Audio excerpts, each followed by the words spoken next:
العالمين والصلاة والسلام على سيد الأنبياء والمرسلين وعلى آله وأصحابه وذرياته وأهل بيته أجمعين أما بعد فأعوذ بالله من الشيطان الرجيم بسم الله الرحمن الرحيم يا أيها الذين آمنوا اتقوا الله وكونوا مع الصادقين صدق الله مولانا العظيم وصدق رسوله النبي الأمين المتين الرؤوف الكريم ونحن على ذلك لمن الشاهدين والشاكرين والحمد لله رب العالمين إلى يوم الدين.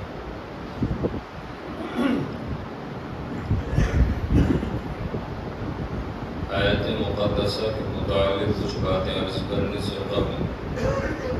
انتہائی عقیدت و ادب و احترام کے ساتھ نبی کونین نور مجسم شفیع امت سید الانبیاء امام الانبیاء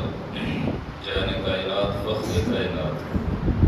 محبوب پروردگار صلی اللہ تعالی علیہ وآلہ وسلم کی بارگاہ میں عقیدت و محبت کے ساتھ درود پاک کرنے اللہم صلی علی سیدنا مولانا محمد مبارک وسلم صلاۃ و سلام علیک یا رسول اللہ صلی اللہ تعالی علیہ وسلم سرورہ شاہ کریمہ دستگیر اشرف حرمت روح پیغمبر یک نظر انسو امام غوث اعظم بمن بیسر مسامہ مدد قبلہ دی مدد کعبہ ما مدد قادری کم دارن غوث اعظم من زنم دمد شاہ احمد رضا خان قطب عالم من زنم.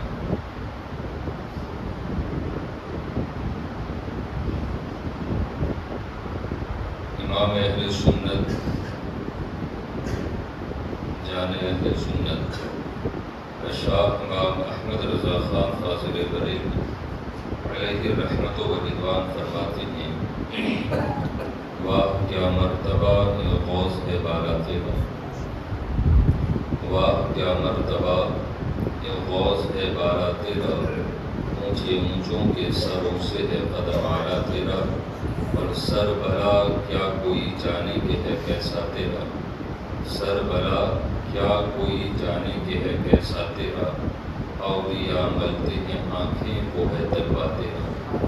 اولیاء ملتے ہیں آنکھیں وہ ہے تلوا تیرا.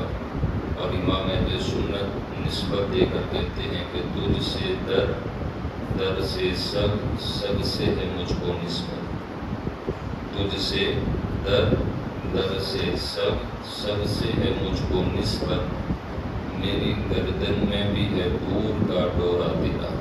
اور پھر کہتے ہیں کیسے آقاؤں کا بندہ ہوں رضا، کیسے آقاؤں کا بندہ ہوں رضا، گول بالے میری سرکاروں کی، گول بالے میری سرکاروں کی. یہ مقدس مدینہ سید الاولیاء امام الاولیاء تاجدار اولیاء سیدنا شیخ عبدالقادر جیلانی قطب ربانی محبوب سبحانی قطب الاقطاب کی 11ویں شریف سے نسبت رکھتا ہوا یہ مقدس مدینہ آج ہمارے درمیان جب آباد ہو چکا اور عاشقان غوث پاک رضی اللہ تعالیٰ عنہ اس مقدس مہینے کے اندر اپنے اپنے انداز سے اپنے گھروں میں محفلوں کا انعقاد بھی کرتے ہیں. مختصر سی چند باتیں بڑی توجہ کے ساتھ سماعت کر لیں. اللہ قرآن کریم برہان رشید میں فرماتا ہے یا ایھا الذین آمنوا اتقوا اللہ وکونوا مع الصادقین، ایمان والو اللہ سے ڈرو اور سچوں کے ساتھ ہو جاؤ.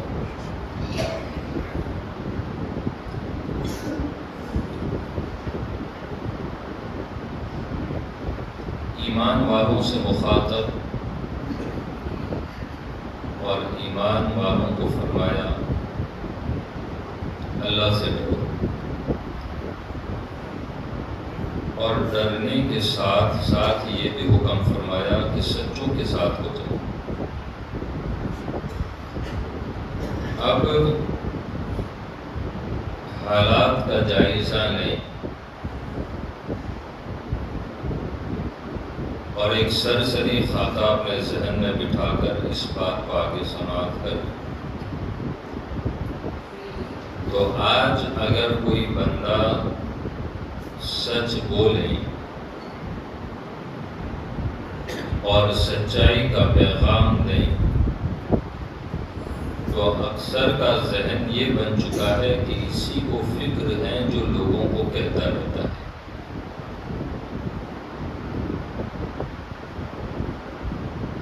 اچھا، ساتھ میں ایک بات یہ بھی سمجھیں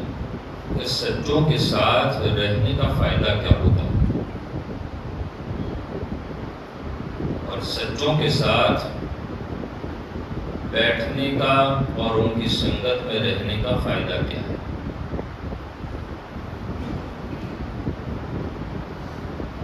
اور ان سچوں کی جماعت کو اگر ہم دیکھیں تو اولیاء کاملین، صالحین اور اللہ کے محبوب بندوں کی جماعت ہے۔ باتیں لمبی نہیں ہوگی، مختصر سی ہوگی، ذہن صاف رکھیں۔ لیکن اس دور کے اندر اگر ہم جائزہ لیتے ہیں، ہم دیکھتے ہیں تو اکثریت وہ نظر آ رہی ہے جو سچوں سے دور ہوتی چلی جا رہی ہے۔ اکثر حصہ وہ نظر آ رہا ہے جو سچوں کے ساتھ آنا بھی نہیں چاہتا اور سچوں کی باتوں پر عمل بھی کرنا نہیں چاہتا۔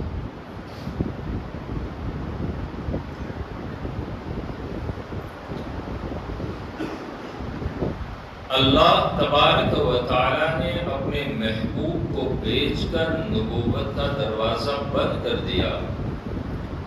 صحابہ، تابعین، تبع تابعین، اولیاء کاملین، شرحاء اور علماء ربانیین، انہوں نے دین کی تبلیغ و اشاعت اور دین و سنیت کو لوگوں تک پہنچانے کی ذمہ داری اپنے سر اٹھائی۔ اسی ایک کڑی کے اندر، اسی ایک سلسلے کے اندر ایک عظیم سلسلہ جسے سلسلہ قادریہ مقدسہ کہا جاتا ہے، اور یہ نسبت رکھتا ہے حضرت سیدنا شیخ عبد القادر جیلانی قطب ربانی کی ذات بابرکت سے۔ غوث پاک رضی اللہ تبارک و تعالی عنہ کی زندگی مقدسہ کو اگر دو حصوں میں تقسیم کیا جائے، بغداد معلیٰ کی سرزمین پر ایک 35 سالہ زندگی اور 35 سال کے بعد وصال تک کی زندگی کو دو حصوں میں تقسیم کریں تو آدھا حصہ طلب علم کے اندر آپ نے صرف کیا اور آدھا حصہ آپ نے لوگوں کو رشد و ہدایت کی طرف بلانے کے اندر صرف کر دیا۔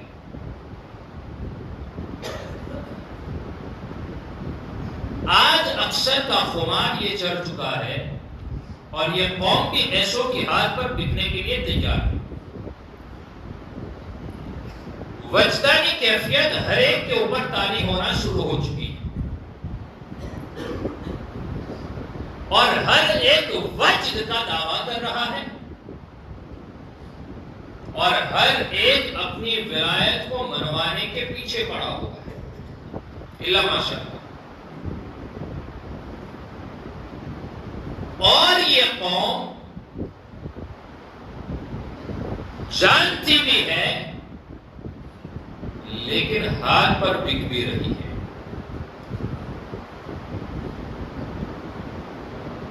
اللہ وحدہ لا شریک نے تو حکم دیا ایمان والوں کو کہ اتقوا اللہ، اللہ سے ڈرو، اور پھر ساتھ میں حکم بھی دیا کہ وَكُونُوا مَعَ الصَّادِقِينَ، سچوں کے ساتھ ہو جاؤ۔ لیکن آج اکثر طبقہ سچائی سے ہٹ چکا ہے۔ سیدنا شیخ عبد القادر جیلانی بغدادی رضی اللہ تبارک و تعالی عنہ کو اللہ نے کمالات ایسے ہی نہیں عطا فرمائے، اللہ نے شان ولایت کا عظیم منصب ایسے ہی نہیں عطا فرمایا، بلکہ خود قصیدہ غوثیہ کے اندر سیدنا شیخ عبد القادر جیلانی فرماتے ہیں درست العلم حتی صرت قطبا، اللہ رب العزت نے جو مجھے قطبیت کا منصب دیا نا، ایک ہوتا ہے قطب، لیکن غوث پاک کو اللہ نے قطب الاقطاب بنایا اور فرد الافراد بنایا۔ شیخ عبد القادر فرماتے ہیں کہ یہ ایسے ہی نہیں مل گیا کہ بازاروں میں اسی طرح گھومتا رہے، حرام و حلال میں کوئی تمیز پیدا نہ کرے، ہر کسی کے ہاتھ پر اپنے ہاتھ کو دے کر بھکاری بنواتا رہے، یہ اس طرح نہیں ملا، بلکہ حال تو یہ تھا کہ جب میں بچپن کے زمانے کے اندر جب بچوں کے ساتھ کھیل رہا تھا، عاطف غیبی سے آواز آئی تھی کہ عبد القادر ہم نے تمہیں اس لیے پیدا نہیں کیا ہے کہ تم اس طرح اپنے وقت کو ضائع کرو، بلکہ ایک بامقصد کے لیے پیدا کیا ہے۔ اس آواز کو سن کر آپ اپنی ماں حضرت ام الخیر فاطمہ کے پاس جب چلے گئے اور گھبراہٹ کا عالم تھا، اور ماں کے آغوش محبت میں جا کر جب چمٹ جاتے ہیں اور کہتے ہیں والدہ اس طرح کی آواز کو سننا اور پھر مجھے گھبراہٹ محسوس ہوتی ہے، جانتے ہیں اسی گھبراہٹ کے عالم کے اندر آپ اپنی مکان کے چھت کے اوپر چل جاتے ہیں اور کیا دیکھتے ہیں، جب آپ اپنا رخ انور خانہ کعبہ کی طرف کرتے ہیں، اللہ نے تمام حجابات کو اٹھا دیا، گھر ہے عبد القادر کا اور نگاہ دیکھ رہی ہے خانہ کعبہ۔ اللہ نے تمام حجابات کو اٹھایا، یہ مقام کیسے ملا؟ جانتے ہیں خود غوث پاک فرماتے ہیں یہ کمالات ایسے ہی نہیں ملے ہیں، بلکہ آپ فرماتے ہیں درست العلم حتی صرت قطبا، میں علم پڑھتے پڑھتے یا علم حاصل کرتے کرتے میں قطبیت کی منزل کے اوپر فائز کر دیا۔ بتائیے چلا کہ غوث پاک فرماتے ہیں کہ کوئی بھی ولی بغیر علم شریعت حاصل کیے وہ ولایت کا منصب نہیں پا سکتا ہے، کیونکہ غوث پاک کم و بیش اگر آپ کے بچپن کے ایام سے لے کر، کیونکہ جب آپ بغداد معلیٰ کی زمین کے اوپر جب آئے ہیں، جب آپ نے اپنا وطن عزیز جب چھوڑا جیلان کو، تو اس وقت آپ کی کم و بیش 18 سال کی عمر مبارک تھی، 18 سال کی، اور آپ نے سلسلہ تعلیم اور سلسلہ تصوف، طلب تصوف آپ نے کم و بیش 35 یا 45 سال تک وہ جاری رکھا، ایک سال نہیں، آپ ذرا اندازہ لگائیں 35 یا 45 سال پڑھنے کے بعد وہ فرد الافراد کی منزل کے اوپر فائز کیا جاتا ہے۔ وجدانی حالت تو یہ تھی، میں کوئی واقعات کی طرف نہیں لے جاؤں گا کیونکہ واقعات آپ کو اچھی طرح یاد ہیں کہ بچپن میں کیا ہوا، کیسے آوازیں آئی، کیسی کرامتیں شروع ہوئی، وہ واقعہ بھی آپ کو بڑا مشہور یاد ہے کہ آپ اپنی ماں کے پیٹ سے ہی جب تولد ہوئے، پیدا ہوئے، درسگاہ میں پہلا دن استاد نے بسم اللہ شریف پڑھائی، آپ نے 18 پارے مکمل تلاوت کر کے سنا دیے، یہ تمام چیزیں آپ کو یاد ہیں، لیکن یہ کردار کس کا تھا؟ یہ کردار ماں کا تھا، ان کی ماں کا یہ کردار تھا۔ میں آپ سے پوچھنا چاہتا ہوں ہم نے اپنی بچیوں کو کیا تعلیم عطا فرمائی؟ ہماری پہلی رسم یہ ہوتی ہے جب اپنی بچیوں کی وداعی کے لیے انہیں اپنی گاڑی تک چھوڑنے کے لیے جاتی ہے، اکثر و بیشتر ان کے ہاتھ میں پہلے کلام اللہ کو تھمایا جاتا ہے تاکہ اس کی برکتیں تجھے ملے۔ بہت اچھی بات ہے، میں پوچھنا چاہتا ہوں میرے عزیزوں، کیا اس کے اندر لکھے ہوئے حروفوں کو جو پیج کے اوپر ہیں اس کلام پاک کو پڑھنا بھی سکھایا یا نہیں سکھایا؟ جس کی تلاوت تمہاری بچیاں کر کے اپنے بیٹوں کو حقیقی معنوں میں غلام نبی میں بنا سکے، کیا کبھی اس پر غور کیا؟ سیدنا شیخ عبد القادر جیلانی کی والدہ کا جہاں پر کردار تھا، وہاں پر ان کے والد محترم حضرت ابو موسیٰ صالح جنگی دوست کا بھی کردار تھا، انہوں نے بھی تو کردار دیا۔ ہم نے کیا کردار ادا کیا؟ ہم نے تو نہ حرام میں تمیز کی، نہ حلال کے اندر تمیز کی، نہ شک والے رزق میں تمیز کی۔ ہم نے تو بس اتنا دیکھا آتا ہے بس آنے دیا جائے، ہمیں صرف ہڑپنا ہے، ہمیں صرف لینا چاہیے۔ حضرت ابو موسیٰ صالح جنگی دوست کی زندگی کو اٹھائے، ہمیشہ آپ نے حق گوئی کی داستانیں رقم کی ہیں، ہمیشہ آپ نے حق بیانی کی ہیں، تو پھر کردار غوثیت کے اندر بھی وہ پہلو نظر آیا کہ جب بنو عباس یا حکومت کے اندر جب ایک حاکم نے قاضی کو مقرر کیا اور وہ ظالم تھا، حضرت شیخ عبد القادر جیلانی کی واحد ذات تھی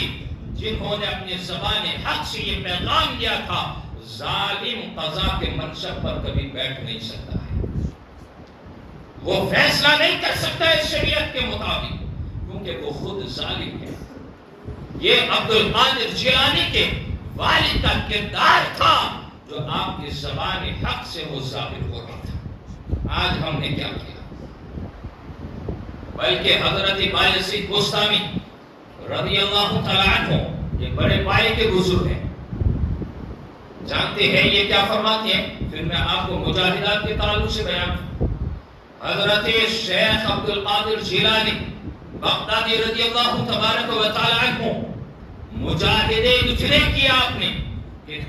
کبھی کبھی تو آپ نے کئی مہینوں تک پانی بھی نہیں پیا ہے، کئی مہینے ایسے گزر جاتے کہ آپ نے کھانا بھی نہیں کھایا۔ ایسے کھنڈرات کے اندر آپ جب وجدانی کیفیت طاری ہوتی آپ کے اوپر تو آپ اتنی دوڑ لگاتے کہ آپ کو خود کو معلوم نہ ہوتا کہ آپ کتنی دور جا کر کھڑے ہو جاتے۔ جب ہوش و حواس میں آتے تب آپ کو یہ پتا چلتا کہ میں اتنی دور تک نکل چکا ہوں۔ آپ کے پاس جب پانی پینے کے لیے بھی نہ ہوتا، آپ کے پاس جب کھانے کے لیے دانہ نہ ہوتا، آپ پتوں کو کھا کر بھی اللہ کا شکر ادا کرنے کے ساتھ مجاہدات کے اندر زندگی کو بسر کرتے۔ آج تو ہر کوئی سستا ولی بننا چاہتا ہے۔ بایزید بستامی رضی اللہ تبارک، میں اس لیے کہتا ہوں حالات بڑے کٹھن ہیں، یاد رکھنا، گھومتے رہو گے، وہ کہاوت ہے نا، جھکانے والا چاہتا۔ یہ دنیا کو رنگین بن چکی ہے، ہم انکار بھی نہیں کرتے ہیں، لیکن ولی بننا اتنا آسان بھی تو نہیں ہے۔ ارے یار، حضرت شیخ عبد القادر جیلانی رضی اللہ تبارک و تعالی عنہ تو ماں کے پیٹ سے ہی ولی تھے، پھر بھی آپ نے علم کیوں حاصل کیا؟ کیوں حاصل کیا؟ میں یہ آپ سے پوچھنا چاہتا ہوں۔ بلکہ آپ کے تعلق سے سیرت طیبہ میں لکھا گیا، جب آپ مکتب کے اندر جب تعلیم حاصل کرنے جاتے نا، آواز دینے والا آواز دیتا، اللہ کے ولی کے لیے راستہ کشادہ کر دو، اللہ کے ولی کے لیے جگہ کشادہ کر دو، یہ آواز سے آتی تھی۔ اور جب آپ سے پوچھا بھی گیا تھا نا کہ آپ کو آپ کی ولایت کا علم کب ہوا، آپ کو اپنے بچپن ہی میں ولایت کا علم ہو چکا تھا کہ میں اللہ کا ولی ہوں، پھر بھی آپ نے 35 یا 45 سال طلب علم اور مجاہدات کے اندر خرچ کیوں کی؟ تاکہ یہ نفس کبھی بھی اللہ کے راستے میں آر پیدا نہ کر سکے، کبھی بھی یہ لالچ کا پتلا نہ بن سکے، کبھی بھی یہ دستے فقیر لوگوں کے سامنے جا کر پھیلا نہ سکے، کبھی بھی یہ لوگوں کے سامنے جا کر اپنی میٹھے باتوں کے ذریعے دنیا کو حاصل نہ کر لے۔ حضرت بایزید بستامی رضی اللہ تعالیٰ عنہ فرماتے ہیں کہ اگر کسی کو آپ دیکھو کہ وہ چار زانو مطلب میں اس کو آسان الفاظ میں کہو، اگر وہ پلٹی مار کر، پلاٹھی مار کر، اگر وہ ہوا میں اڑ کر وہ بیٹھا ہو، کہاں پر بیٹھا ہو؟ ہوا میں اڑ کر بیٹھا ہو، اسے ولی مت مان لینا، اسے ولی مت مان لینا۔ کیوں بھائی؟ آگے باعزت گستامی فرماتے ہیں جب تک اس کے اندر فرائض و واجبات اور حرام سے بچنا، یہاں تک کہ شک والی چیز سے بچنا بھی نہ دیکھ لو، اس وقت تک وہ اللہ کا ولی نہیں ہو سکتا۔ فرائض کی بھی پابندی، واجبات اور نوافل کی بھی پابندی، حرام سے بھی بچنا، یہ ایک ولی کی شان ہے، ایک ولی کی شان ہے۔ حضرت باعزت بستامی رضی اللہ تعالیٰ عنہ اور حضرت مجدد الفسانی رضی اللہ تعالیٰ عنہ کو فرماتے ہیں کہ اگر کسی کو رائے کے دانے کو ہاتھ کی ہتھیلی پر رکھ کر اڑتا ہوا دیکھو، اور اگر وہ فرائض کا پابند نہیں ہے تو وہ اللہ کا ولی نہیں ہو سکتا ہے، وہ اللہ کا ولی نہیں ہو سکتا ہے۔ سب سے بڑی چیز یہ ہے کہ وہ شریعت کا پابند ہوگا۔ اللہ کا ولی کیا ہوگا؟ شریعت کا پابند ہوگا۔ حضرت شیخ عبد القادر جیلانی رضی اللہ تبارک و تعالی عنہ نے وہ کمال آپ کی ذات کے اندر مجاہدات کے ذریعے جو پیدا ہوئے، پھر تو حال یہ تھا کہ طلب علم کے بعد، فراغت کے بعد، مجاہدات ختم کرنے کے بعد جب آپ واعظ و نصیحت کرنی تھی کہ لوگوں کو واعظ و نصیحت تقاریر کے ذریعہ رب کعبہ کی طرف انہیں دعوت دی جائے، انہیں سمجھایا جائے، نبی کونین صلی اللہ تعالی علیہ وآلہ وسلم نے ایک رات ارشاد فرمایا، عبد القادر بیٹا تم واعظ و نصیحت کیوں نہیں کرتے؟ آپ فرماتے ہیں مجھے گھبراہٹ ہوتی ہے۔ جب منہ کھلوایا گیا، 7 دفعہ رسول مختار علیہ تحیت والسلام نے اپنا لعاب دہن حضرت سیدنا شیخ عبد القادر جیلانی کے مبارک منہ کے اندر داخل کیا اور فرمایا بیٹا جا کر واعظ و نصیحت کے ذریعہ رب کعبہ کی طرف انہیں دعوت دو، بلاؤ خدا کی طرف، نصیحت کرو۔ جب مجمع کی طرف بڑھتے ہیں گھبراہٹ ہوتی ہے۔ مولا علی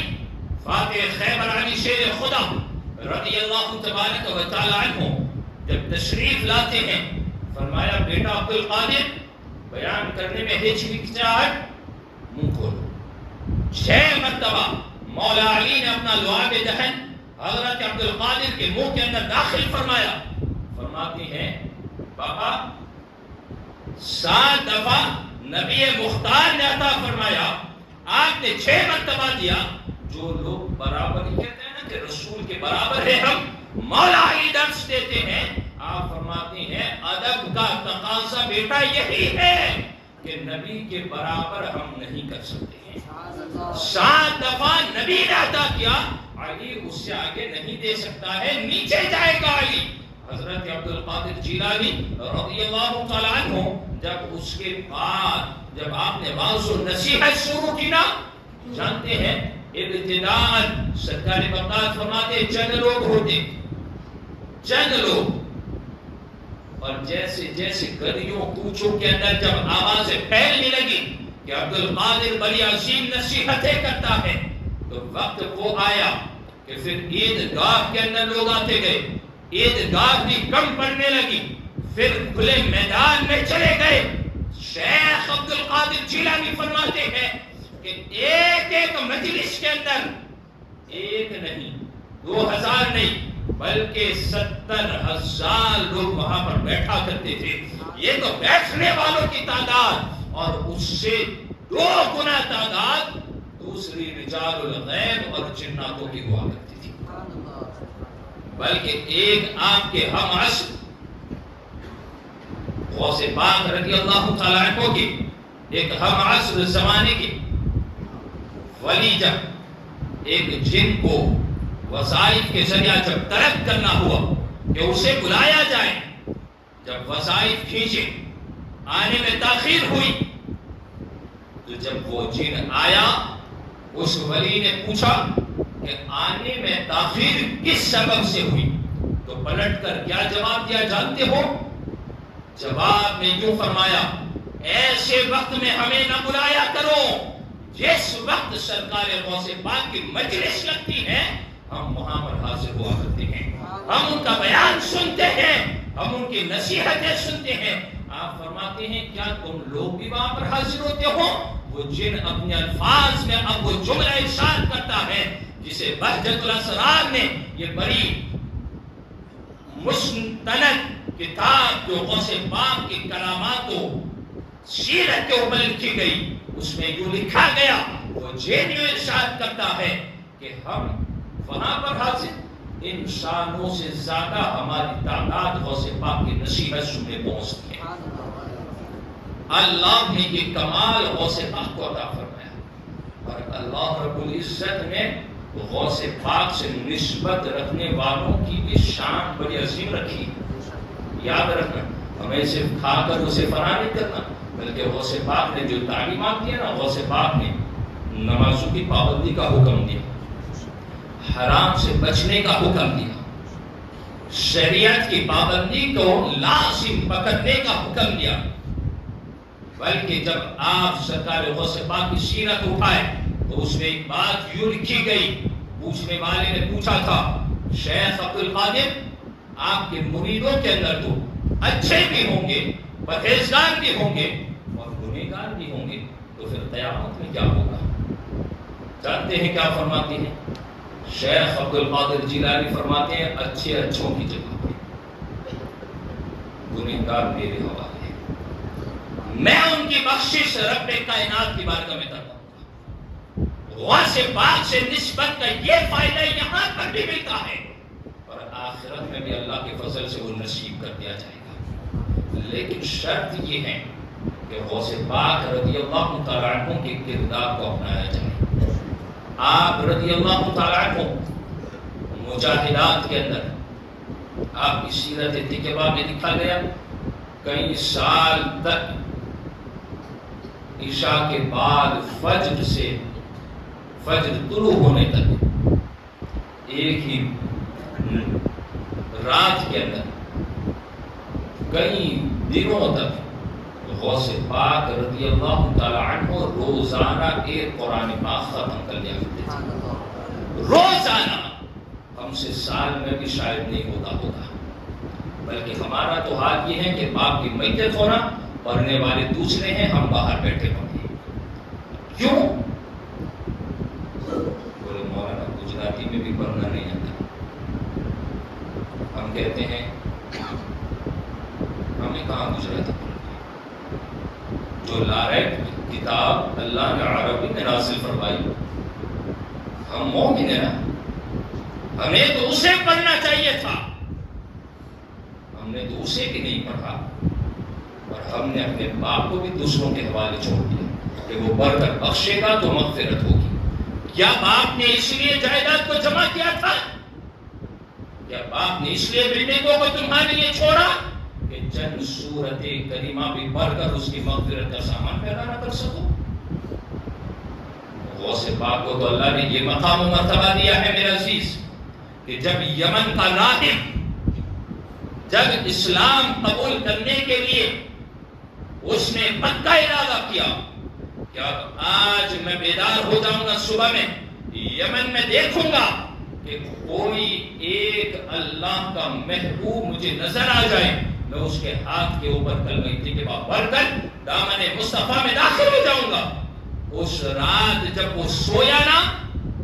خواب کے اندر حضرت عیسیٰ روح اللہ علیہ تحیت و سلام تشریف لائے اور راہب سے کہا، یمن میں تلاش نہ کر، بغداد معلیٰ چلا جا، وہاں پر عبد القادر جیلانی کی ذات موجود ہے، جا اس کے ہاتھ پر کلمہ طیبہ پڑھ لے، اس لیے کہ اس زمانے کے اندر عبد القادر سے بڑا پرہیزگار کوئی نہیں ہے، عبد القادر سے بڑا پرہیزگار کوئی نہیں ہے۔ میرے یارو، اللہ نے نبی بھی بڑا عظیم دیا اور اولیاء کی جماعت کا سردار بھی بڑا حاصل کیا ہے، لیکن ہمیں صرف ان کی سیرتوں کو اپنانا ہے۔ اللہ کریم اس پر مجھے آپ کو عمل کی توفیق عطا فرمائے۔ اللہ رب العزت ہمارے گناہوں کو معاف فرمائے۔ دوران گفتگو عبادت شرم لفظا معنا خطا ہوں، اللہ کی بارگاہ میں توبہ کر لیں۔ استغفر اللہ ربی من کل ذنب واتوب الیہ وما علینا الا البلاغ۔ السلام